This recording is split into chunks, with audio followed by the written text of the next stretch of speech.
Service के लिए apply कर रहे हैं उन बेटा बेटियों से निवेदन है, दुर्वा शिव जी को समर्पित कर दुर्वा का जो डंडी का मुख है ये अशुभ सुंदरी वाली जगह पर पहले दुर्वा चढ़ाएंगे, उसके बाद में देवाधिदेव महादेव को एक लोटा जल जो 3 महीना लगने लगे कि हाँ बहुत कष्ट है, कर्जा भी बढ़ गया, तकलीफें भी बढ़ गई, बहुत दुख भी बढ़ रहा है, कहीं परिवार सही नहीं चल रहा है, तो बार एक चावल का दाना जल के पात्र में डाल लिया, एक काली मिर्च जल के पात्र में डाल ली और उस जल को ले गए, थोड़ा सा चंदन का छींटा डाल दिया, शिव जी को समर्पित कर दिया, जिसको पंचगंगा कहा गया। श्री शिवाय नमस्तुभ्यम दोस्तों, हर हर महादेव। कैसे हैं आप? आशा करती हूँ सब ठीक होंगे और सुरक्षित होंगे। दोस्तों आज का वीडियो बहुत ही सुंदर और बहुत ही खास होने वाला है। इस वीडियो में 2 उपाय बताए हैं, पूज्य गुरुदेव की कथा सुन करके और समझ करके बहुत सुंदर तरीके से बताऊंगी। पहले वाले उपाय में बताया है पूज्य गुरुदेव ने, अगर जीवन में कोई विकट समस्या आ गई हो और उसका कोई हल ना मिल रहा हो, बहुत परेशान हो गए हो, या घर में कोई ऐसी समस्या हो वो आपसे हल ही नहीं हो पा रही हो, या बहुत कर्जा हो गया है, या घर से या धन से जुड़ी हुई कोई भी विकट समस्या है, या कोई भी ऐसी समस्या है जो आप समझ ही नहीं पा रहे कि अब करें तो करें क्या, तो इसके लिए पूज्य गुरुदेव ने बहुत सुंदर सा उपाय बताया है। और एक उपाय बताया है दोस्तों, जब बच्चे इंटरव्यू देने के लिए या किसी परीक्षा में या सरकारी नौकरी में बैठने के लिए जाते हैं तो उसके लिए बहुत सुंदर सा उपाय बताया है। ये उपाय बताया है दोस्तों दुर्वा से, और एक उपाय बताया है एक काली मिर्ची और एक चावल का दाना। तो इस उपाय को हम चलिए जानते हैं किस प्रकार से करना है। चलिए जानते हैं पहला वाला उपाय। आपको क्या करना है, एक तांबे का कलश लेना है, इसमें जल भरना है आपको अपने रसोई घर से, जिसमें से आप जल पीते हैं परंडे से।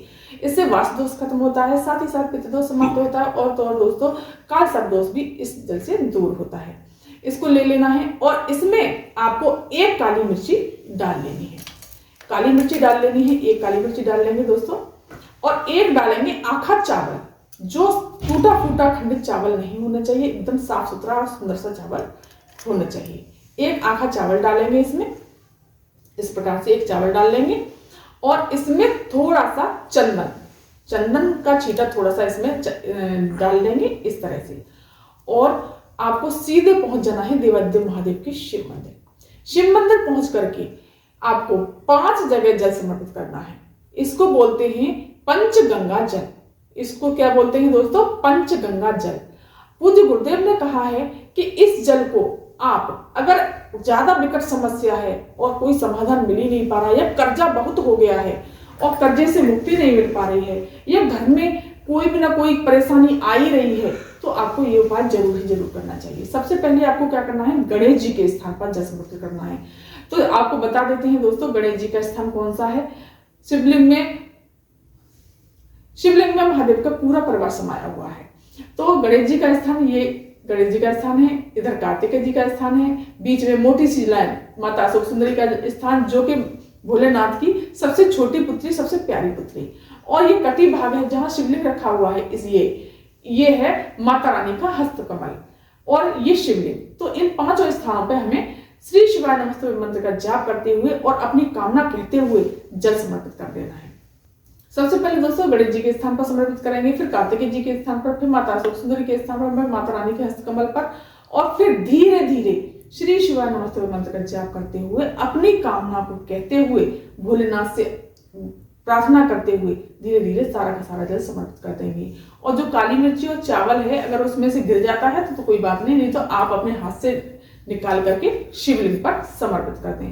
पूज्य गुरुदेव कहते हैं कि हफ्ते में एक बार तो आप इसको करिए ही करिए इस उपाय को। और जो सामने से जो जल बह करके जा रहा है, इस जल से हाथ में ले करके इसको आपके अपने नैनों से लगा लेना है, और अपने कंठ से लगा लेना है, और अपने मस्तक से लगा लेना है। इस प्रकार से आपको लगा करके भोलेनाथ से प्रार्थना करनी है, एक दीप लगा देना है और सीधे अपने घर चले आना है। दोस्तों पूज्य गुरुदेव कहते हैं मुश्किल से आपको 2 या 3 बार करना पड़ेगा, सारी समस्याएं, कर्जा और टेंशन सब दूर हो जाएंगी। तो ये था पहला उपाय। अब चलिए जानते हैं दूसरा उपाय।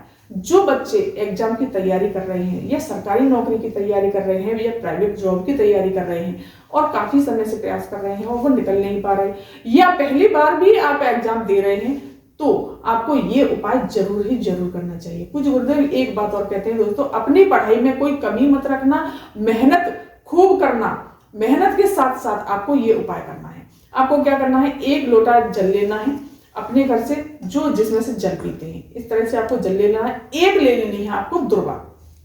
क्या लेनी है दोस्तों, 1 दुर्वा। देखो दोस्तों, दुर्वा 3 गांठ से कम नहीं होनी चाहिए, 3 गांठ तो दुर्वा में होनी चाहिए।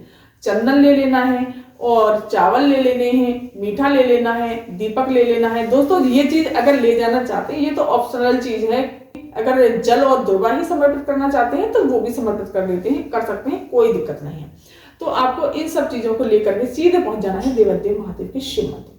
शिव मंदिर पहुंच करके आपको सबसे पहले क्या करना है, जल सबसे पहले गणेश जी के स्थान पर समर्पित करना है। श्री शिवाय नमस्तुभ्यम मंत्र का जाप करके कार्तिकेय जी के स्थान पर, माता अशोक सुंदरी के स्थान पर, फिर माता रानी के हस्तकमल पर, फिर श्री शिवाय नमस्तुभ्यम का जाप करते हुए थोड़ा सा जल समर्पित करना है और फिर जल बचा लेना। हमें थोड़ा सा ही करना है दोस्तों, फिर ये जल हमें बाद में समर्पित करना है। अब लगाना है हमें चंदन। दोस्तों चंदन लगा देना है, गणेश जी के स्थान पर लगाना है, कार्तिकेय जी के स्थान पर लगाना है, माता अशोक सुंदरी के स्थान पर लगाना है, फिर माता रानी के हस्तकमल पर जो कटी बाग है, इस तरह से समर्पित कर देना है। फिर आपको चावल समर्पित कर देने हैं, मीठा समर्पित कर देना है, 1 दीप प्रज्वलित कर लेना है और कलावा लेकर के गए हैं तो कलावा भी समर्पित कर दें। और दोस्तों इत्र, भोलेनाथ को इत्र बहुत पसंद है, बहुत प्रिय है, आप थोड़ा सा इत्र जरूर लगा दीजिएगा। इससे आप स्वस्थ भी रहेंगे और अपनी पूजा, अपनी पढ़ाई अच्छी तरह से कर पाएंगे। इस तरह से इत्र लगा करके जो दुर्वा लेकर के गए हैं उस दुर्वा को आपको किस तरह से समर्पित करना है दोस्तों, ध्यान रखिएगा। डंडे का मुख होना चाहिए अशोक सुंदरी की तरफ और जो पत्तियां हैं उनका मुख होना चाहिए आपकी तरफ। आप चाहे किधर भी बैठे हो, लेकिन डंडे का मुख अशोक सुंदरी की तरफ ही होना चाहिए, इस तरह से।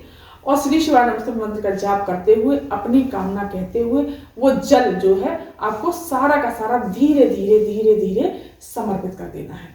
इस तरह से आपको सारा जल समर्पित कर देना है श्री शिवाय नमस्तुभ्यम मंत्र का जाप करते हुए। और भगवान भोलेनाथ से प्रार्थना करनी है कि मेरा एग्जाम है, मैं एग्जाम दे रहा हूँ या मैं पढ़ाई कर रहा हूँ। दोस्तों पूज्य गुरुदेव ने कहा है कि अगर आपका 2 महीने या 3 महीने बाद भी एग्जाम है ना, तो आप आज से ही प्रतिदिन इस उपाय को करना शुरू कर दीजिए। निश्चित ही भोलेनाथ आपका पढ़ाई में भी मन लगेगा, आप एग्जाम में क्लियर भी होंगे, सरकारी नौकरी भी लगेगी या प्राइवेट की तैयारी कर रहे हैं तो वो भी लगेगी। पूज्य गुरुदेव ने गारंटी का उपाय बताया है दोस्तों, तो इस उपाय को आप जरूर करिएगा। और फिर जो जल आगे सामने से बह करके जा रहा है, इसको जल को आपको अपने नैनों से लगाना है, अपने कंठ से लगाना है और अपने नेत्रों से लगा करके प्रणाम करते हुए सीधे अपने घर चले आना है। दोस्तों ये उपाय आपको लगातार 2 या 3 महीने लगातार करना है और अपने एग्जाम की लगातार तैयारी करते रहनी है। तो दोस्तों ये थी जानकारी आज की। अगर ये वीडियो, ये जानकारी आपको पसंद आई हो तो मेरे चैनल को सब्सक्राइब कर दीजिए, वीडियो को लाइक कर दीजिए और कमेंट में श्री शिवाय नमस्तुभ्यम अवश्य लिखिएगा। धन्यवाद।